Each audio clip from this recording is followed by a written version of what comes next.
Welcome to the Feria Techcast, where we bring you all things science, engineering, technology, and innovation.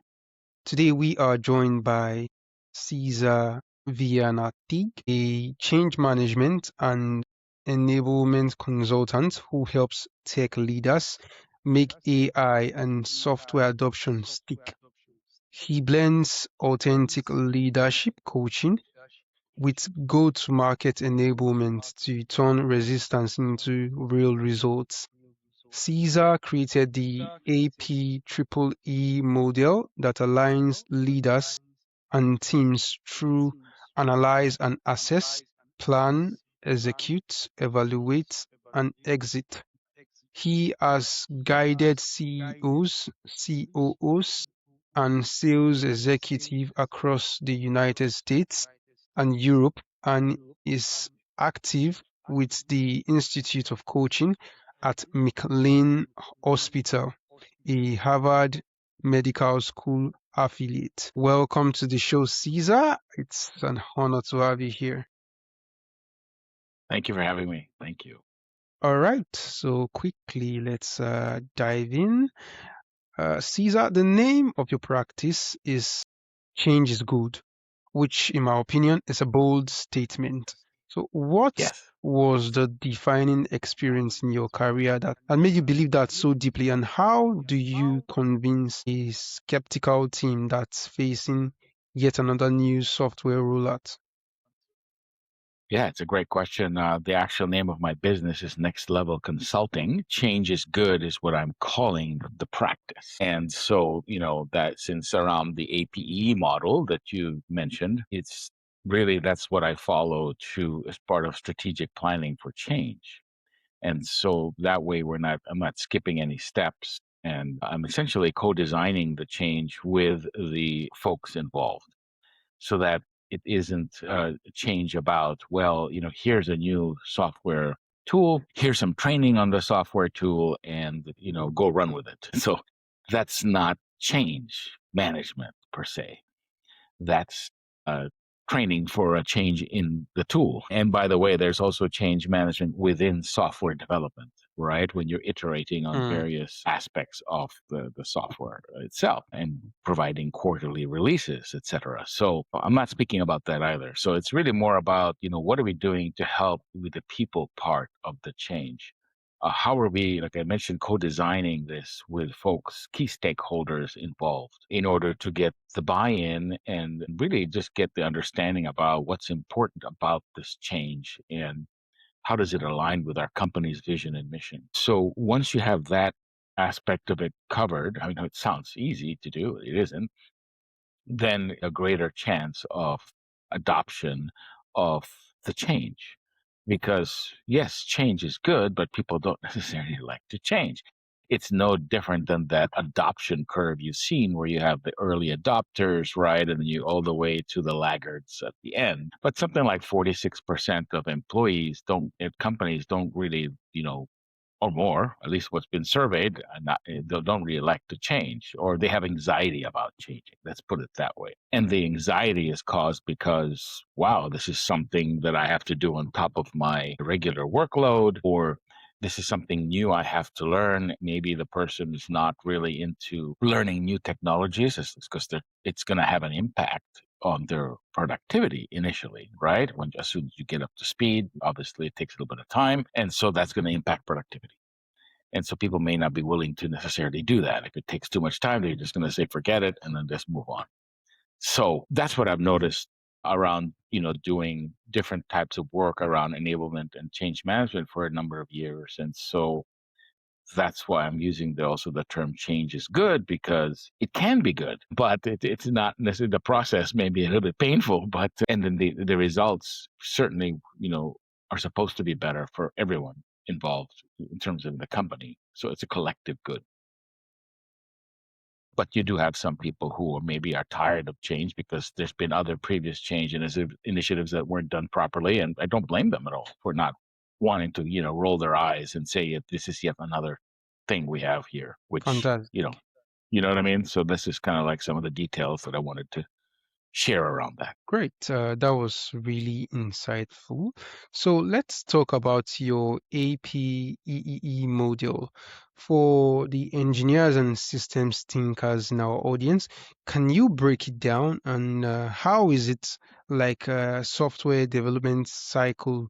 Like let's say for managing human behavior and adoption. Yeah, I think the idea of the A.P.E.E.E model, it's not a change management model per se, because there are change management models I use, like the ADKAR model from ProSci, there's the McKinsey 7S model, and there's the Cotter 8-step, now N-step models. Those are specifically change models. The A.P.E.E.E model is is strategic planning for change management. And so it's really taking a step back and, having a look at the landscape and seeing, all right, before you even decide which change model to use, the three I just mentioned, you still need to take that step back and analyze and assess the situation in the company at an individual level and at a company level. So usually you have this change readiness assessment. I have a tech change readiness assessment on measuring just 5 different dimensions that I have. It's a free one. It's actually on my landing page right now. So I'm also developing a course that people can use and do on their own. And I have a waiting list for that course, but there is a free tech change readiness assessment, which helps folks identify where they are at the individual level for readiness for change. But then you also have to do it from a company level, as far as where are the employees and where's everybody else on this. Where are we on a scale of 1 to 10 in terms of change readiness? So there are certain questions that we ask and cover around that. But that will give you an understanding of, before we start launching into this change. And mind you, the change can be internal for the company itself, or it can be external for client projects. Very important, by the way, to prevent scope creep, where projects get out of control. Projects may get derailed because of this scope creep, or even abandoned, which I've seen those things happen because of the timing and because people weren't involved early enough. So they throw up their hands and they said, no, we can't do this right now. We're going to postpone this until next year or something. And this just happened with somebody I know recently. It happened in August, a couple of months ago. And so they're going to wait until January to launch it because of timing issues within the company. So you want to avoid all this thing by doing some proper strategic planning, which is what the A.P.E.E.E model helps folks do. And like you indicated, it's analyze and assess, plan, execute on it, and then evaluate it, and then exit or evolve, pass it on to whomever it is that's going to run with that, internally speaking, whether at a client side or internally at the company. And so that's really the model for approaching it. And like I said, I'm actually building a short, 45 module courses for a course rather, with 5 modules, 45 minutes each, to cover those 5 steps. Great. So you say teams usually get stuck in a specific phase of the A.P.E.E.E model. So where exactly is that, and what does that stuckness, quote unquote, look and feel like on the ground for a team and its leader? Yeah, stuckness. Yeah, so they get stuck. Usually, the getting stuck happens at the execution phase, right? So you analyze and assess the situation. You created a plan. When I say a plan, I'm referring to objectives, strategies, and tactics. So when you're executing on the strategies and the tactics. You can have great strategy, but as you know, strategy without action is a daydream. But worse, action without strategy is a nightmare. So that's something that is a whole actually Japanese saying.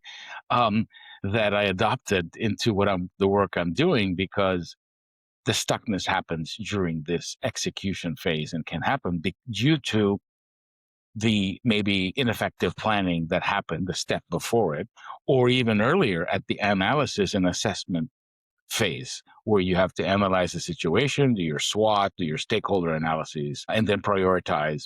Given the change readiness that I mentioned earlier, okay, how do we prioritize this, and how does that inform our plan? right? And so you can get stuck at the execution phase in different areas because maybe the initial first two steps weren't done thoroughly enough. And that's usually where people can then get stuck. And it's too late by then, or it's kind of late to try to, you have to parachute in.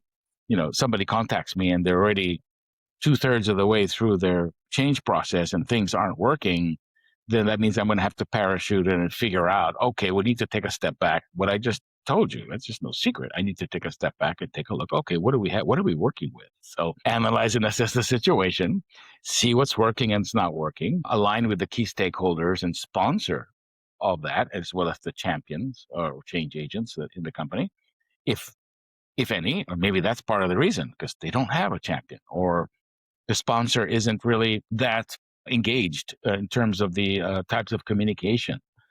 So a lot of the stuckness can happen also because of that lack of communication and cadence to keep people apprised and informed so that you are indeed being transparent about the change. Everybody's clear and they know what they need to do next. So, Caesar, I am curious about the analyze and assess phase.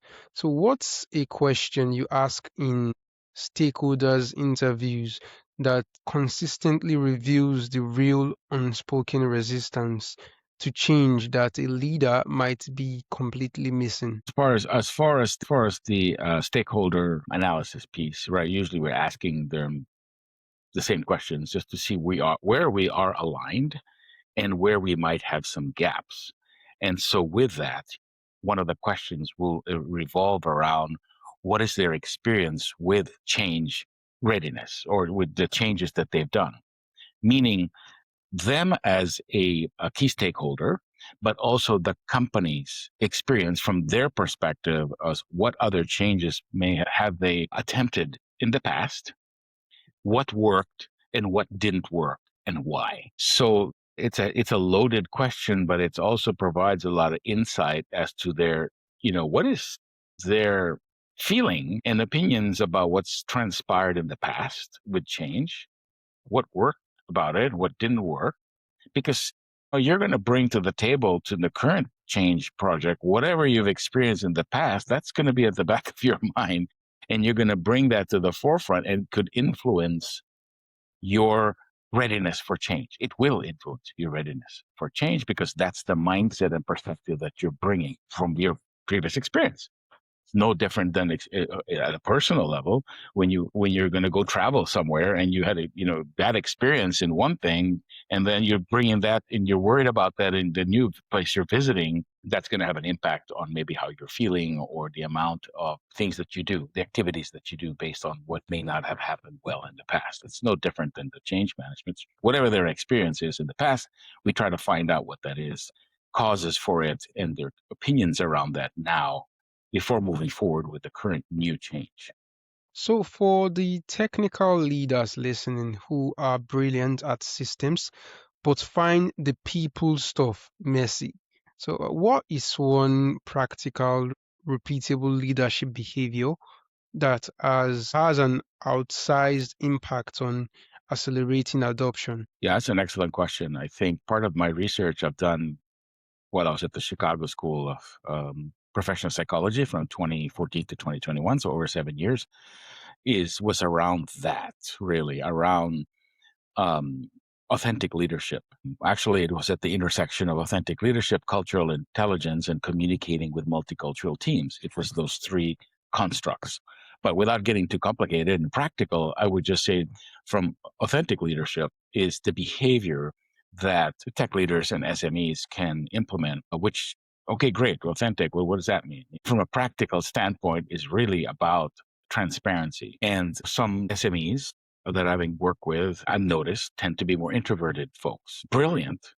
A lot of brilliant people may be actually introverted. I'm not brilliant, but I'm extroverted. So maybe that proves the point. But the thing about it is that if you're introverted, you may feel less comfortable being authentic, meaning being transparent and sharing more information and really inclusivity. You're including people more in a decision-making process. And you're comfortable as a leader asking others for help, meaning you don't have all the answers. You have some ideas, but you don't have all the answers. So you're asking others for their feedback. That garners respect. from others because you're authentically sharing that you don't know. So that becomes more real for people. And then as you share some vulnerability with some, which is again difficult, I think, for introverted folks to do more than an extroverted person. But if you can share a little bit of vulnerability and be transparent again in your communications and have a regular cadence around that, then that's a very practical approach to the being an authentic leader that would help with the change process, actually with any leadership approach. All right, so let's talk about artificial intelligence for a while. With the current rush to adopt AI, what is the most common and dangerous assumption that leaders make about how their teams will react and use these new tools? Yeah, it's a loaded question there, but I think, I mean, I use some AI now, I use Gemini, I use Claude. But as far as with teams, I think that it comes back to fear, right? Just about any change comes back to fear. And it's no different than with AI. I mean, you've heard, you know, folks talking about some tech company leaders talking about how AI is, meant to augment, not automate. And so I think with that perspective, if we can communicate that to folks that, the AI is meant to augment your skills, it's not meant to automate and replace you. So we alleviate the fear around that, and just to say, okay, how can we be more productive? I mean, I want to simplify it, like using a calculator versus doing it manually. AI is like that at an exponentially greater level where we're trying to augment what you can do and be more efficient and productive at the same time versus trying to automate and replace you. So that's really the mindset and approach, I think, to that. And what needs to be communicated to folks is that we're not. Now, of course, there are some, depending on the level of complexity of the task, there are some tasks and individuals that will be replaced. We're seeing that at the customer service level, but people still want to interact with people. I mean, I don't know about you, I don't want to be interacting with a bot. I want to interact with a human being. But again, I'm an extrovert, so maybe I want that. There are maybe some people younger than me or whatever, and that may be fine with interacting with a bot and texting and all those and that. That alone is not, I think, proper communication or what's called rich communication. Texting and emailing, those are forms of lean communication. It's not really enough to continue to build that trust and rapport with others. And so you have to do that when we're talking about AI and communicating to folks the reasons behind it. How are we going to leverage AI specifically? Again, you have to be authentic and transparent in revealing what is the vision and mission around using AI in our company, in our business, and being very clear about that with others, and then inviting feedback from them. I say, okay, you have concerns and questions. Let's talk about that. Let's have a all hands meeting or a town hall around that. That's the way to execute on that. Fantastic. So the exit phase in the A.P.E.E.E model is fascinating. It's about making the change self-sustaining.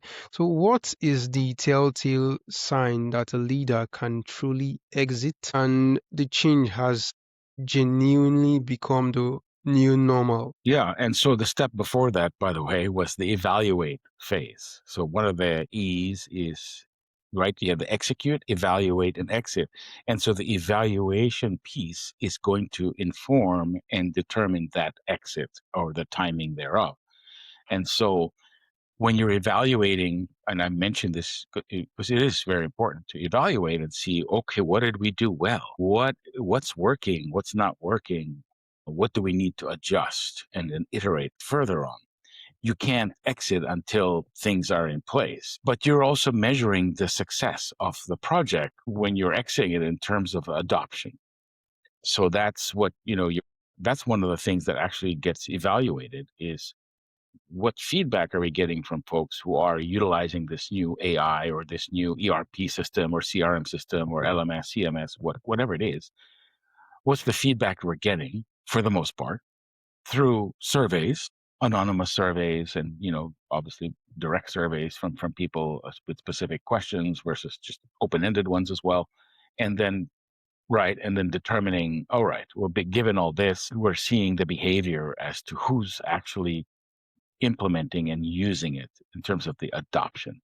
So then then when I say exit, that's the time when you know that you've kind of like done a pretty good job around your implementation. Interesting. So for a team lead or manager who doesn't have a big budget for consultants, what is one thing they can do tomorrow to improve their chances of their next tech adoption succeeding? To improve their chances, you don't have a big budget, then that's fine. You can do a couple of things. One is that you can, when my course is ready, you can take the course. It's under $500. That's not a big budget. It's 45-minute modules each, and it's very practical, hands-on. It's not theoretical that you can apply tomorrow. So that's one thing. So when that's ready, the second thing you can do is you can contact me for I'd be happy to provide a free consultation around the A.P.E.E.E model. I can share the model with the person, and then they can run with it and then go from there.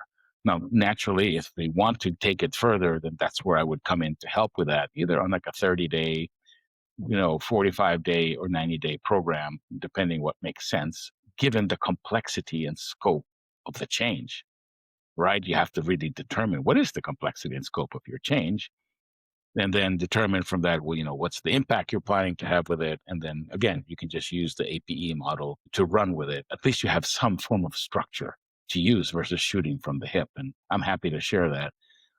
Again, no charge for initial, like a 20-minute, 30-minute consultation, and then you go from there.